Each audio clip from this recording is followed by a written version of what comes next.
मध्ये आहेत, ह्याचा डेटा लीक होऊ शकतो। ते सर्व्हर चायनामध्ये असल्यामुळे भारत सरकारने त्याला बंदी आणली। पण आपल्या गृह विभागामार्फत एक काम झालं, सीसीटीव्ही तिथं आता सीसीटीव्ही बसवले 64-67 ठिकाणी। आणि कुठले सीसीटीव्ही बसवलेत? हे चीनी कंपनीचे। मंत्री महोदय, इन्व्ह्यू नावाच्या कंपनीचे सीसीटीव्ही बसवलेत। ही कंपनी कुठली? चीनची। आणि केंद्र सरकारने 2024 मध्येच standardisation testing and quality certification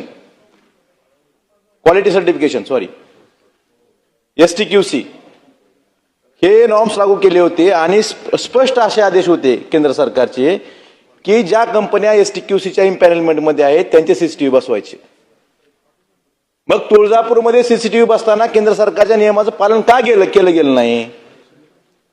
त्याचं उत्तर सरकारने देणं गरजेचं आहे। तुम्ही अयोध्येतल्या रामाच्या दानपेटीत पण चोरी होते आणि ताई तुळजाभवानीची सुरक्षा धोक्यात आपण घालताय। हे हिंदुत्व आहे का आपलं? हिंदुत्ववादी मतदारांनी आपल्याला मतदान केलं, हिंदुत्ववादी सरकार म्हणून निवडून दिलं, आणि आपण आपल्याच मंदिराची सुरक्षा धोक्यात घालतोय। हेच हिंदुत्व आहे का? हा प्रश्न सर्व हिंदू समाजाला पडलेला आहे। अध्यक्ष महोदय, याबाबत STQC मध्ये इम्पॅनलमेंट नसताना सुद्धा त्या ठिकाणी सीसीटीव्ही बसवले गेले। आणि ह्याची कार्यान्वयन यंत्रणा कोण आहे? अध्यक्ष महोदय, मंत्री महोदय, गृह विभाग कार्यान्वयन यंत्रणा आहे। मग ज्यांच्याकडे सुरक्षेची जबाबदारी असते त्यांना तर माहित पाहिजे ना केंद्र सरकारचे गाईडलाईन्स काय आहेत। भ्रष्टाचार तुम्ही रस्त्यात करता, पुलात करता, कशातही करता, पण देवाला तरी सोडा, देवाला तरी सोडलं पाहिजे ना। आपल्या महाराष्ट्राची कुलस्वामिनी आहे, त्या ठिकाणी सुद्धा तुम्हाला भ्रष्टाचार करावा वाटतो, त्या ठिकाणी सुद्धा पैसे खावे वाटतात। ह्यापेक्षा महाराष्ट्र दुर्दैव कुठलं जाऊ शकत नाही। त्यामुळे अध्यक्ष महोदय, माझी विनंती आहे की याची SIT चौकशी झाली पाहिजे।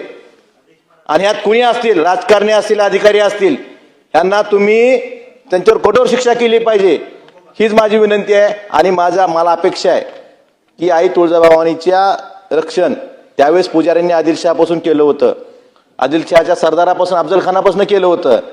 परंतु आपल्या हिंदुत्ववादी सरकारमध्ये जर आई तुळजाभवानीची सुरक्षा धोक्यात येत असेल, उद्या चीनची कंपनी आहे, चीनची कंपनी पाकिस्तानला डेटा पुरवू शकते, हा धोका आपल्या लक्षात येत नाही का?